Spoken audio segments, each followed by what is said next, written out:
আমাদের জন্য যথেষ্ট বাংলাদেশ। আমি কালকেও বলেছি, বর্ডার খুলে দিন, 15 মিনিটের জন্য বাংলাদেশ দখল করে নেব আমরা। মাত্র 15 মিনিটে পশ্চিমবঙ্গের মুসলিমরা বাংলাদেশ দখলে নেবে বলে হুমকি দিয়েছেন তৃণমূল কংগ্রেস মালদা জেলার সংখ্যালঘু সেলের সভাপতি টিঙ্কুর রহমান বিশ্বাস। আজ বুধবার সংবাদ সম্মেলন করে তিনি এই হুমকি দিয়ে বলেন, 15 মিনিটের জন্য বর্ডার খুলে দেওয়া হোক, পশ্চিমবঙ্গের মুসলিমরা বাংলাদেশ দখল করে নেবে। তৃণমূল কংগ্রেসের এই নেতা আরও বলেন, গতকালকেও আমরা দেখেছি বিএনপির নেতারা আমাদের মানবিক মুখ্যমন্ত্রীকে ব্যঙ্গ করছিলেন।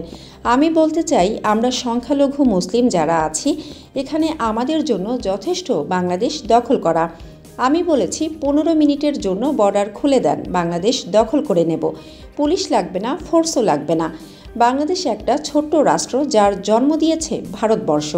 ওদের 7 লাখ শরণার্থীকে খাওয়া দাওয়া করিয়ে নিজের দেশে পাঠিয়েছিল।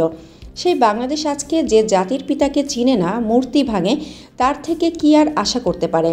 প্রসঙ্গত, গত সোমবার মুখ্যমন্ত্রী মমতা বন্দ্যোপাধ্যায় তার দলের সব নেতাকে নির্দেশ দিয়েছেন বাংলাদেশ প্রসঙ্গে মন্তব্য করতে বিরত থাকার জন্য।